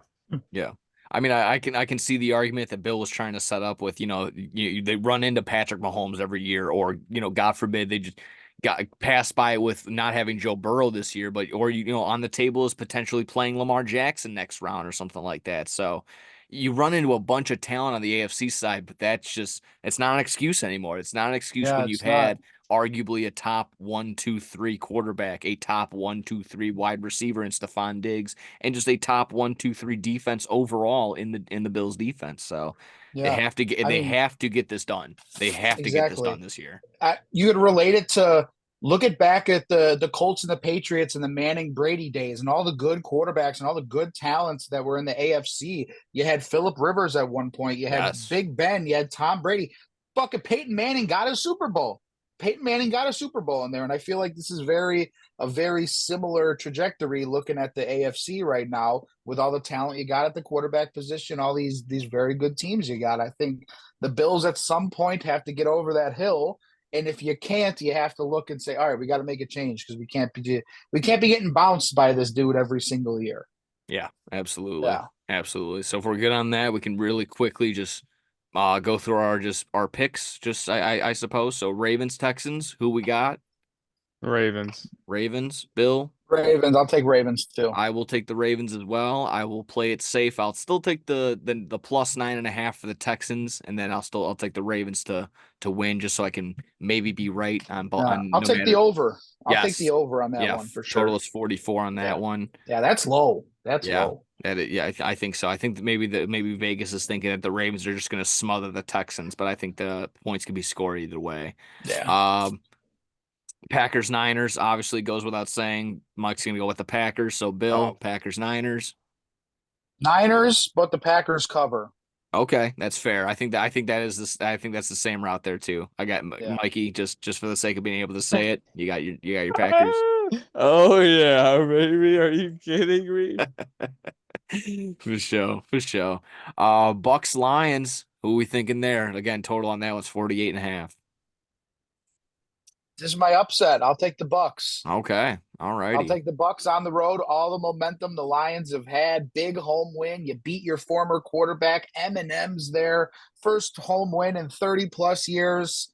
I think the Bucks are going to go in there and upset them. I really do. Okay, Mikey, I'll say Goffy.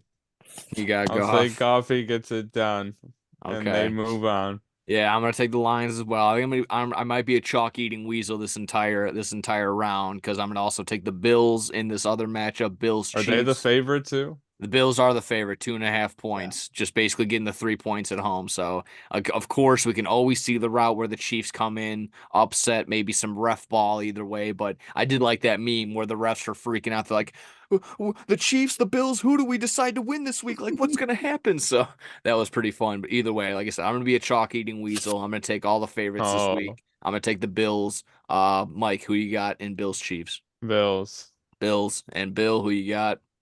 Bills. Alrighty. So there you go. Got a little bit of change either way. Like I said, 46.5.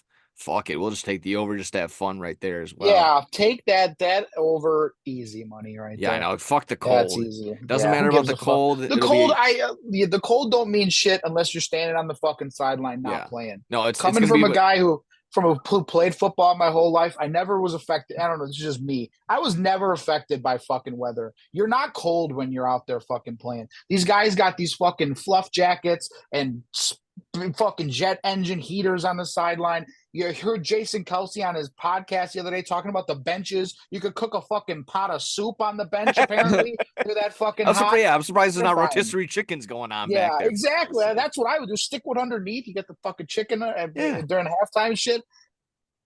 I don't think the weather play unless it's actually snowing and it's it's the super wind. It's windy. always the wind. That's what plays a factor. But Yeah, the if it's wind for cold, sure. these guys if it's just cold and 5-10 mile an hour winds or something like that, I don't think that's going to affect the game I'm too glad you much. said that because I was driving home the other day and I was kind of thinking about that. I'm like, I played, of course, pee wee football or whatever, high school football at the highest, but played in some cold fucking games playing in Chicagoland area. Yeah, And it was never that thing where like, oh no, it's cold. Like it's like, oh shit, we'll just keep layering up. Like it was never an issue. And if you're just no, out there never. playing, like you're gonna naturally be warm and shit like that. So yeah, it's only when you're Exactly. on the sidelines freezing your ass off, not paying attention. You still got to be active and roaming around. I never understood the it's too cold type deal. Fuck Yeah. no, fuck that. It's the other, it's like you said, it's the other things. It's the Yeah, rain, it's the yes, slush, it's the yes. wind, it's that shit that Yeah. throws you off. Too cold is Yeah. never an issue. So Yeah. that was always my thing there. But yeah, that kind of wraps up football, Super Wild Card Weekend recap, and a little bit of divisional preview. If you guys are all good on that, we can talk a little what everybody else has been talking about. The Chicago fandom as a whole, the Jerry Krause booing incident, for lack of a better name of it, the whole Ring of Honor ceremony fallout. Uh, so I guess I'll set the stage really quick. Bulls were playing the Golden State Warriors this past Friday. Oh yeah. So either way, Bulls ended up getting the loss after leading at halftime, and might have been the basketball gods getting the karma right on that side of things because halftime the Bulls were presenting this Ring of Honor highlighting all the top Bulls players from the 96 championship winning squad, everybody that was involved over there to Artis Gilmore and of course a couple other names are going to go by me, but highlighting, guys from anywhere from the 60s all the way on up. I believe Neil Funk was even there. Neil Funk, Stacey Yeah. King. So just highlighting again, anybody and everybody that's been a part of the Bulls any organization, they had it there. So unfortunately, no Scottie Pippen, no Pippen, no Rodman, and no Jordan, which could have caused some fandom, some fans to be upset. Justified. Neither I neither would here have nor loved there. to see them there. Pippen and Yes. Jordan. Oh, dude, the Yeah. Yeah. drama. Yeah, Oh, absolutely. So they go around, the PA during halftime introduces everybody, and Phil Jackson got a huge round of applause, rightfully so, to the Yeah, point where rightfully so. they had to take a quick delay, and before they were just going name by name, but Phil Jackson got the biggest pop. And then, like I said, getting to it, the name that everyone was, I guess, maybe dreading, Jerry Krause gets named, is thrown up on the big board.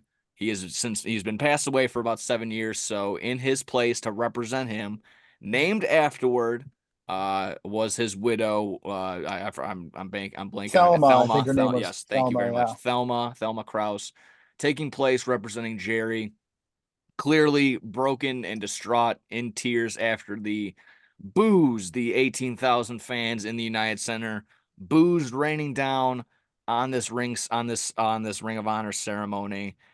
Boys, I wanted to get your thoughts, your questions, your reactions to this yeah, overall, because I'm kind of 50-50. I'll give you my quick thing on it because, Stacey King and Steve Kerr and, everybody else just had the same reaction, that it was just beyond disgusting. And I can see that. And yeah, kind of funny. Stacey King went on to say that, this isn't New York or Philly trying to. I just thought it was completely hilarious to disrespect two huge fan bases to try and prove your point. But we understood what you were saying, Stacey. yeah, That we are not those disrespectful fan bases. This was a black eye on the Chicago fandom. People are gonna be going back and forth. Do Chicago fans boo? Yes, this, that, and the other. Time and a place, of course, for sure. I, as a 25-year-old who technically was around, I was maybe 6 months old for the last finals title that the Bulls gathered. I don't like Jerry necessarily. I think they might have been actually booing the wrong Jerry. I think they should have been booing Jerry Reinsdorf instead of Jerry yeah, Krause. But that's never the case. I personally don't feel like I could have booed Jerry, again, being a 25-year-old who wasn't there for all the titles. I don't feel like I can boo, and people like me shouldn't have been necessarily been able to boo in that same sort of case. But I will yeah, never tell other fans how to fan necessarily. And I get it. The Last Dance pissed off a lot of people, including myself. That probably had a lot to do with it, but you yeah, can't live in the world of what ifs. He gave you 6 championships. You got to be thankful for that. So you Yeah. can't live in the what if world. Oh, you could have kept 100%. going in 110 or something like that. And that's not a guarantee. So I'm on multiple sides of this thing. I'll close it out really just on my side of just saying, hey, Bulls, this is kind of somewhat on you guys, because if you ran a quick questionnaire and been like, hey, if you threw up Jerry Krause in front of, let's say, 18,000 people, and let's say, just because a venue can hold it, let's say the United Center of all places, if Jerry Krause had his picture up on the big board at the United Center, would he be booed? I think the question would have been yes. So maybe the not so fine solution would have been, maybe make this a private event, maybe make this highly expensive, so that true Bulls fans that want to be there, want to have this experience, and not be a Neanderthal fan going and boo this guy who's been dead for 7 years. I've already said that. That maybe that's just my quick solution to that. Not open it up to the public. But this, of course, overall, black eye on Chicago fandom, not looking good. Uh, yeah, and like I said, I've been battling back and forth on it. I think everyone's at fault. Everyone is at Yeah, fault, from the fans to the organization to the guy that was ripping tickets and everything else in between. So, yeah, boys, take it away. What was your reaction? yeah. Justified or not? I sort of like Yeah, Bill, go ahead. so obviously I agree with you. We're not old enough to have experienced the full ups and downs and all the winning and all the drama and everything that went on with those Bulls teams. So we can't really sit here and, give the opinions of maybe someone who's been through all that, the 40, the 50-year-old dads who, they were our age when they were watching that shit. Um, I will say, what kind of fucking Ring of Honor are you having if Michael Jordan can't come? I'm sorry, he should have been there. And if again, I don't know all the information. Maybe he was busy. Maybe he didn't want to come. Whatever. You got to make sure he's there. He's literally he's still I don't want to say the face of basketball, but everybody knows who Oh, fucking he Michael is. Jordan He's is. very He much is the is. face. He is the face of the fucking organization, the face of basketball. So I think they should have scheduled that. I know they did it. Steve Kerr was in town. He was That was the playing. big So thing, having making sure that having Steve him Kerr was there around. was exactly fuck Steve Kerr. Michael Jordan needs to be there. Fuck Steve Kerr. Fuck that bench warming 3-point shooter. Got 12 minutes a night. He hit one shot. No, what? And if you go over there, I'll be wide open. Exactly. All All respect to Steve Kerr, but he's not Michael. It could have just been Michael Jordan sitting on the floor in a chair and nobody else. Because he is the reason the Bulls have a fucking Ring of Honor. Luke Longley would be flipping burgers right now if it wasn't for Michael He looks Jordan. like he did. Did you see how Right? haggard he I looked? couldn't even believe that was Didn't him. recognize him at all. I met him when I was 5 or 6 at the Steak and Shake over in Rosemont. Oh, yeah. He was just there, and my dad was like, "That's fucking Luke Longley, blah blah blah." He signed my shirt, whatever. Yeah. I couldn't believe that was still the same dude. It looks like he lives in a van down by the river. Dude, I'm not even kidding. But whatever. You can't have a ring ceremony without literally the face of your franchise there. So there's that. That was sort of like a weird, not bad look, just weird not having Michael Jordan there. I just felt so bad for that lady, for Thelma. She's Yeah. obviously she had nothing to do with this. Nothing to do with this. She's just being there representing her husband, who, Nick, like you said, won you 6 fucking championships, you idiot Bulls fans, and you're gonna boo the dude. Listen, it's the same thing as whenever there's a governor or a mayor or a commissioner of everyone always boos them because they're the general manager. Sure, they sometimes do some shady shit, some unpopular shit. They have to be the bad guys sometimes. They have to deliver the bad news sometimes. So I get why people boo them in that sense. But at a Ring of Honor, where it's all supposed to be happiness and remembrance and honoring these guys' legacies, I don't think there's a place for booing a guy who literally gave you the greatest basketball dynasty of all time. So I felt so bad watching that. It was like tough to watch that video of that lady just sitting there crying. I was like, wow, I feel so fucking bad for her. She had nothing to do with this, Yeah, but they did. Someone did repost it, yeah, and great editing job. They did their best to just very much limit the boos during that whole thing. So yeah, if you rewatch it online, the boos are very much silenced. yeah. Oh, I'm really? waiting. I'm waiting for the edits, and maybe Nick, you just started using your Photoshop earlier. Why has nobody put the grind Jordan face on her yet? Oh, Come on. Come on. Come on. Someone needs to do it. Just a crying Jordan meme on her face. Superimpose it on there. They did it with fucking Princess Leia. You could do it with Michael Jordan. Yeah. So that was my thing. The guy won you 6 titles. Show a little bit of respect. He's dead. His poor wife sitting there had nothing to do with anything he ever did, nothing to do with the Bulls organization. I just, as a human being, I felt bad for her in that moment. Like, that's me. Very much so. Mike, thoughts on this one? Let's not have a ring ceremony when we suck. How Yeah. about that? No, that's very What much have fair. we won in the past couple years that warrants a ring ceremony? Nothing. That's We literally what I haven't. wrote down in my notes. Like the Bulls, I don't want them to break their arm patting themselves on the back for something that happened 30 fucking years ago. I mean, Yeah. that's why I ultimately said it's kind of on the Bulls a little bit too, while it is on the fans very much. So And again, Michael Jordan, like he sent in a video for it because he didn't give a fuck probably about this because he like what's the relevance of this? Just a random ass ring ceremony out of nowhere.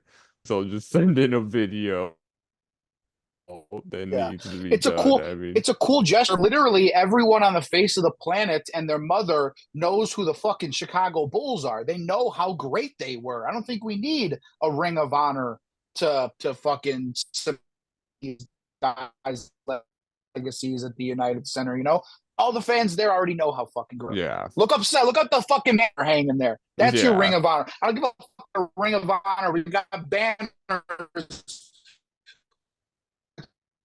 Fucking wish and NBA championships hanging from the rafters. That trumps any fucking Ring of Honor you could ever possibly have. And yeah, like you guys mentioned, the booing, it's just I talked about with some coworkers earlier. Yeah, when chips and you're gonna boo. And it's unfortunate and I would never do it, but I can see why people that thing that's attached to Jerry Krause that's like, oh, this is the guy that split up the Bulls, so we hate him. And it's just like there's gonna be those fans. Like you should just know better is what like you just maybe don't even show. I don't even don't show him maybe because the fans. There's gonna be those fans always that are gonna be assholes, and like it doesn't matter where you are.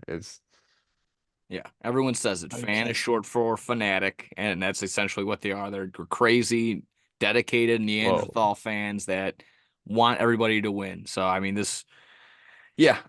blame all across the board. And like you said, there's a time and a place for everything like that. And I don't know when exactly the place is now or the time is to boo Jerry Krause. It clearly was not there. So maybe just do it on your blog or in your podcast area room like that. But yeah, that was a tough look all the way around. So Nick, like you said, I don't think this happens if The Last Dance ever came out. Yeah, if that never came out, there might have been a handful of boos from, like I said, the guy who actually went through this and had his heart broken when the team was pulled apart eventually by Jerry Krause. But you wouldn't have got the boos raining down like we got if The Last Dance never aired. Yeah, no one would have taken the time. I don't know who the fuck Jerry Krause is. Like, what the fuck? Exactly. Like, no one would have taken the time to look into it. It would have just been like, oh, Jerry. Like, fuck yeah, Jerry. Let's go. All right, hell give my hand. There we but go. now that it was the whole idea of like, Jordan needs to get his ego out there and tell his tale, his side of things. Scottie Pippen, same thing. It was just a clashing of egos, and it was all the way across the board. And it's a tough. It was bad. It was all around a tough one. So I did love the video that Rodman sent in. I know he's a mumbling, stumbling idiot sometimes when he talks, but that guy in my mind is so sincere. No, he is. With the shit that he says, and it was a 1:20 long video, and he 20 seconds into it he's already crying because that's how much the Bulls and this organization and the fans in this city have meant to him over the years. Obviously, we know he's a fucking mental case, but I love any behind the scenes or like whenever he shows up at a Blackhawks game or something like that, or just some locker room in the exactly. Whenever he shows up somewhere and he's just talking about the good old days and winning and championships, and he always gets so emotional. I always love the genuine reactions and the shit we get out of Rodman. So that's always cool. He does seem like just a good spirited kind of person. Exactly. I feel that too. Yeah. Yeah. You talk about genuine. I always think about when he got his defensive player of the year being so young. It's like when he's up there just sobbing like a baby because it was all hard work. And that's exactly that. Yeah. You've never gotten away from that with Rodman, with all the craziness. He's never pivoted away from just being a genuinely. Yeah. And if you ever, I don't know if you guys have ever seen it, but if you ever have the time, watch his Hall of Fame speech. He doesn't talk about himself at all. He talks about Phil Jackson and two other guys who are like father figures for him. He talks about how his mother struggled. He talks about his teammates. He talks about his friends who helped him get to where he was at. I don't know how exactly long it is, but it just shows you how genuine that dude really is. Yeah. Yeah, so tough look right there. Obviously, hopefully the Bulls can turn around and you know what, can he actually heal this and make this better? Having a winning season and just pushing that all to the side. So if the Bulls can get it done, I don't know what their upcoming schedule is looking like, but just win and get into the playoffs. And just make sure you get all past that. If we're good on that, can cap it off with some wrestling. Get on out of here. How's that sound? Yeah. Let's do it. Awesome. So we'll start off on the good news side of things. Well, honestly, tons of good news all the way around. But on the not like in-ring action side of things. Dark Side of the Ring. Vice confirmed that they're renewing season 5. Should be getting the debut right around March, from what I heard, rumor-wise. So, thumbs up. Dark Side of the Ring. Get another season. Yeah, I don't know how many more stories they can. I mean, there has Yeah, to be more right. stories they can tell, but Oh, it's always dark on the wrestling side of things. They'll give you yeah, some grimy. sadly, there's a Yeah. lot of Brandon Cutler. Where's Brandon Cutler with the fucking all out brawl out footage? We know you had the camera with you, you fucking mask wearing, Yeah, whatever that's fucking what stupid clothes. Always has a camera with him, but he doesn't Yeah. capture the CM Punk Dark fight. Side We of the need that Ring needs to episode. keep going for years so we could eventually see the CM Punk Yeah. episode. Yeah. 100%. Between that and the Yeah. Chris Jericho one where he's narrating his own. I thought, why is my Oh name on this yeah. list?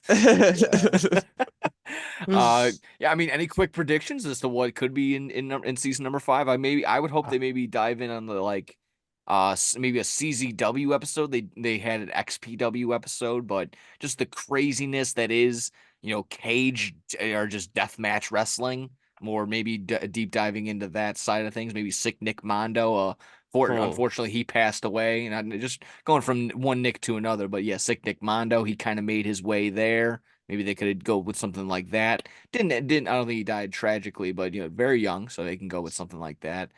Um, and maybe an Eddie Guerrero one, because I know A24 is kind of flirting with maybe getting Yeah. an Eddie Guerrero movie, so that can maybe add fuel to the fire there. They Pedro kind of Pascal as Eddie Guerrero. cool. Yes, big Oh, time, yeah. They big kind of time. Yeah. mixed Eddie with the Yeah. Chris Benoit They episode, did. didn't There Yeah. was like a mini Guerrero episode within the Benoit, which was just so classy. I love. That's why I very still much love that Benoit episode with all the tragedy that's in there. Yeah. Um, Maybe not like a Dark Side of the Ring episode, but we can we get something surrounding all the conspiracies around the Chris Benoit incident? they? yeah, no, I think they're yeah, Yeah. they're. I mean, for Just some some people nut that still job in think his yeah. fucking just some nut job in his basement. Like, here's conspiracy number 1, number 2, number 3, blah blah blah. He was killed by the Oh, FBI. oh, you Well, can you okay. you can hit the YouTube Yeah. rabbit hole on that one for sure. Yeah, Yeah. I'm sure there's stuff like that out Yeah. Oh, there. without a doubt. So season 5, check in on that. Hopefully you got Vice on your local, whatever you got. Whatever I you. think you're the one who got me into that. I had never seen any of those Dark Side of the Rings Yeah. before you were talking about it. Oh Now yeah. I've seen all of them. Yeah. Those are fun. Yeah, I Wow. What was was breaking it down the live episodes, and then just the other day I was flipping through the channels. They just so happened to be on, and I got Yessie kind of hooked on them. I would always talk about them, but it was the Chris yeah. Candido Tammy Sitch episode, so that's kind of Oh, like okay. Yeah. destructive relationship and how that was. So that linked her in Yeah. and shit like that. So like I said, just not even being a wrestling fan, it can very much link in, and depending on how Yeah. good of a story it is. What was the one where the I forget his name, but he was found dead in his hotel room and they think he was connected to the mafia or something Oh, like Dino Fabulous, Bravo, the Dino something Bravo like that. Oh, story. Yeah, Yeah, yeah. That was one of my that was a favorite really good ones. one too. Yeah. Very much That under one the I radar. Yeah, you can go deeper maybe into that one, but I don't Yeah. think they do an episode about it. But that one I remember off the top of my head as wow, that was interesting. This all this Yeah. shit we have no idea going on. Yeah. Yeah, even the ones that kind of, I mean, even from earlier this season, I kind of forgot about it. Like, kind of just not just because they were just for me, it's tons of content. Like the Adrian Street one was a really good one. The Abdul the Butcher, because he was all Yeah. blading everybody and giving everybody Oh. fucking hepatitis because he doesn't clean the goddamn blades. So Oh my Ugh. God. yeah, so that Dude. was a Obviously big one. the new Jack one always Yeah, The stands that's New what out I Jack too. was one's a gonna huge How one is that say. always. dude? How is that dude not in prison? Like, come on, That one was come on. insane. He Yeah. literally tried to kill 2 people, Yeah. and probably more that we don't even know about. Oh no, But, he told Jim Cornette some time ago that apparently he has X amount of justified homicides because he used to be a bounty hunter oh, on some Red jeez, Dead I didn't even Redemption know shit. that. Jesus Christ. Yeah, Don't so there fuck you with go. him. No, Yeah, no. unfortunately, R.I.P. New Jack. So that was that's still a fantastic episode. So yeah, Dark Side of the Ring coming back very soon. Hopefully, we can get more involved in that. I'm sure the episodes will drop sometime soon. But yeah, we had wrestling news to get to, the actual pro wrestling side of the in-ring action side of things. TNA Hard to Kill. TNA Hard to Kill had well actually TNA had 2 back-to-back shows. They had their Vegas their Vegas show or whatever like that. But Hard to Kill was the big one. Uh, Kind of two big ones for me, and I'm sure if you, well, I might look around at the results, but the big takeaways for sure was TNA and Triple A announcing a partnership together. So more action between that. They kind of already had an interesting partnership back in the day. They would send TNA wrestlers down to Mexico and then kind of have uh an international like tournament cup with AAA wrestlers coming from Mexico to TNA some back in the day. So that was pretty cool. Again, just more opportunity for more wrestling at all times. So love that. And biggest one, obviously, burying the lead, Nick Nemeth debuting at Hard to Kill, attacking Moose after an Alex Shelley and Moose's match. Moose obviously retained the TNA World Heavyweight Championship or won it. I'm not quite sure whoever was, but attacking Moose at the end of the matchup, huge pop, a humongous pop, and rightfully so. I think this is a huge move, and I kind of like that he went to TNA or would have went to New Japan, be the bigger fish in the small pond and not get he would have got a humongous pop on AEW, but kind of how they Could have got more or lost in less there. fall Yeah. to the side. They fall to the wayside Yeah. as time goes by with the AEW one. So I love it. Yeah. Be on TNA, huge pop, and this could be a very exciting run for Nick Nemeth. If you've already saw Nick Nemeth and Matt Cardona are scheduled for a GCW match February 3rd. So I think that ought to be fucking cool too. They're gonna build such an amazing card around that in the GCW area. So boys, reaction to everything that I just said in TNA. What were we thinking in between Nick Nemeth, the partnership? What are we gonna get off our chest first? I'll start with you, Bill. Go for it. Yeah, I think just what you said was sort of what I was thinking. I would have liked to seen him in AEW, just being a big AEW fan and watch him. It would have I been think we cool. will. I think we But will get a Nick yeah, Nemeth run in AEW because I do think he wants to tag team with his brother. That's gonna be that's yeah, the always been that the is goal for awesome. them. Yeah. But I do like that he went somewhere else, like you said, where he can just shine. He could just be the superstar that he was at times and should have been in It should WWE. have been me. It Yeah, should have yeah, been me. yeah. So yeah, obviously, I was talking with one of my other buddies that I work with who's a wrestling fan, and we both just agreed this is the greatest. This is a golden age of wrestling right now. So everyone's fucking WWE, A Dub, CS Hmm. Dub, UC Dub. Everyone's fucking thriving right now, and Yes. as a wrestling fan, we can't get enough of it, which is awesome. Hell yeah. We getting movies. We got the Iron Claw. We getting more documentaries. Dark Side of the Ring. We get fucking TNA. We getting everything now. So Everything's it's basically on a awesome. streaming service now. Everything's on Yeah, demand. It's fucking phenomenal. I say it every yeah, single time. I would say it on the Sports Pit. I've been saying it on my live show. I've been saying it right here. This is the best time. Fuck all the Hulk Hogan golden era bullshit. This is the best time to be a wrestling fan. No yeah, doubt about it. No ifs, ands, or buts. Best time ever to be a yeah. pro wrestling I, fan. I agree Hell with yeah. that. Mike, what was your reaction to Nick Nemeth in TNA? Um, yeah, I think it's great for him. He was always one of my favorites, and he's a genuine good guy. Whenever any interviews I've seen from him or anything on like Chris Van Vliet or just any other stuff he's done, he always just seems like an awesome guy. And he's been given the short end of the stick a lot of times in WWE. He had his one world championship run with the cash in, which is, I mean, again, that was an amazing moment for him. But I think he's one of the better wrestlers. Honestly, I've always been a fan of his work, and I love his how he sells moves and shit. It's always honestly one of the best at Yeah. that. And I think he'll do great in TNA. He'll be one of the main stars there for sure. I mean, he's built up his repertoire enough. Everyone knows who he is, I feel like. Yeah, So he'll do great. And I mean, he could still do stuff in AEW, Oh which yeah. even No, though he's in TNA, it still works I think you perfect. stepped away really quick, but I was saying that I think down the line, yes, he wants to. I think he's going to be in AEW. I think he's going to tag team with his brother. That's always been a goal for him and his brother to be Okay. yeah, tag team partners together. Hell yeah. That's awesome. So I think yeah, if we're gonna get an AEW run out of Dolph or Nick Nemeth, we're gonna see him and his brother Ryan. So that ought to be fun. Yeah, against Edge and Christian oh eventually. yeah. Yeah. And And the then throwing Hardys, if he yeah, could throwing the stop Hardys fucking too. Fuck it. doing Yeah. fuck it. And Bubba Ray and Devon are out Yeah. there Oh, somewhere. okay. His Okay. kid, actually, you can get Devon's kids. Devon's kids Oh are yeah, yeah. wrestling, so that's Yeah. been pretty cool. Also debuting, if we're good on Nick Nemeth, obviously huge exciting. That's gonna tons of booking opportunities there, all across the board. But also, reappearing, re-debuting something interesting. Jungle Boy. Jungle Boy showed up at New Japan's Battle of the Valley. He ripped his AEW contract up after attacking David Finlay, I believe. And then he was also wearing an armband that said "Scapegoat" plastered on the side of it. So huge, signs of everything right there. From just showing up unannounced to, like I said, that armband. Are we gonna get this "fuck you" attitude, Jungle Boy? Are you even interested at all? Are we finally gonna see his side of this whole CM Punk incident, or what they even can disclose at this point? So, Yeah, I think it's what was about time. yeah, I was about It's to say, about what were your time that we got reactions? like a fresh of something new, because Jungle Boy, Luchasaurus, that tag team. Obviously, I jumped in AEW a little bit late, but always was a fan of both of them. Always was a fan of him. Obviously, being one of the fucking pillars of AEW.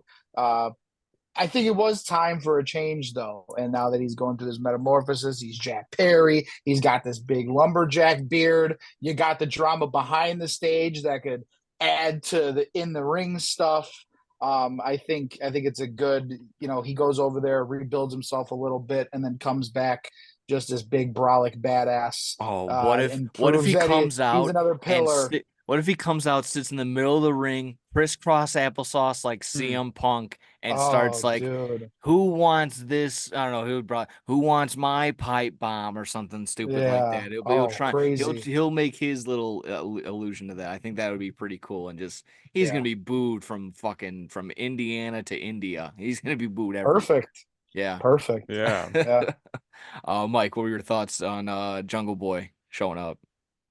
I was surprised for sure. It's been a minute since he's been around. I didn't know when they planned on bringing him back. But yeah, interesting to put him in New Japan. I think that it will help him though in the long run. I mean, Just like this an will Iron just Claw, you got to win over Japan if you want to get over. This Yes. is the test. I know. This is the I know you test. guys have talked about it, but how good was that fucking movie? Loved it. My amazing.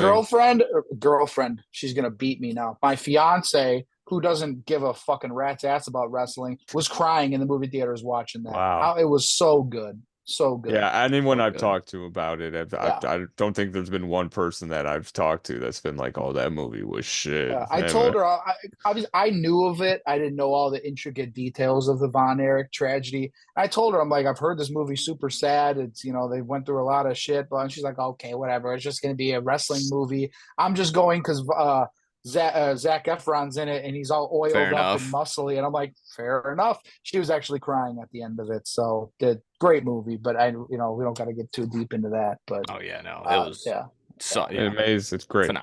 phenomenal. It should win every award ever. I mean, yeah. I hope it wins some awards at least. Yeah. absolutely. So yeah, I mean You exactly know, that. actually, it just popped into my mind. Going back to the Packers Niners game that I'm going to be recording, I do the same thing with AEW. I watch Wednesday nights live, but I record Friday and Saturday nights, and then usually watch them Saturday night or Sunday or whatever. I saw the clip of Jungle Boy like on TikTok back in the ring, and I swiped up because I didn't want to see it, and I'm like, oh shit, he came back to Collision tonight or something like that. And I was watching it, and I'm like, when the fuck is he gonna come out? And Yeah. they had Christian in there, and then they had a couple other things, and I'm like, okay, and maybe he's gonna come in and battle the belts or something like that. Is he gonna come out and attack Orange Cassidy? And then he never came out. And then I realized it wasn't AEW. But he's back, so that's great. But I was, just recording it, not knowing. I was waiting for him to come back during Rampage Collision or Battle of the Belts. Yeah, no, very Yeah, interesting, very solid yeah, move right there. I think I did like that whole thing of like, oh, I think we were kind of saying this off air just before we got started. Like, oh, is he really gonna not go back to AEW? She's like, oh yeah, sure. Well, who does he go to immediately? Basically, the partner company of AEW, New Japan. So, Yeah, oh yeah. yeah, who is the best like Yeah, I'm ongoing sure world he'll be champion? back. Exactly. I think later on down the line we'll see Jungle Boy back in an AEW ring, cutting a promo like I just kind of mentioned, maybe doing the whole crisscross applesauce bullshit. Yeah, speaking of on the Fed side of things, it is going to be Cody and Punky having a little promo battle back and forth, I think on Ooh. Raw next week, so that'll be cool. Uh all I love that all the NDA talk that's going to be happening and all the clueless WWE fans that haven't seen any of this AEW stuff are just going to be sitting there like, what are they talking about? The fuck are What these two can they talking? even talk about at Yeah, this point? exactly. That very Yeah, much true too. yeah, They're gonna be talking in symbols, so that's gonna be also why yeah. it's so confusing for Yeah, I me. can't wait to hear that. Yeah. Um yeah, so that's that. From Battle of the Valley. So one last little New Japan story.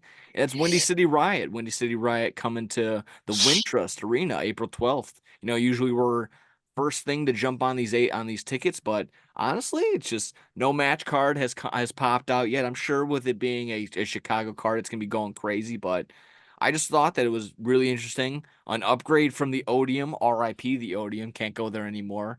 Uh, but from the Odium to the Wintrust, which was essentially maybe getting 1,000, 2,000 people to potentially, 8 to 9,000 in the Wintrust or something like that. But depending on how you seat them, it could be a stacked up show for Windy City Riot in New Japan. So I think it ought to be good. I just say, boys, are we pro con to Windy City Riot? Get our Yeah, let's checkbooks go. out.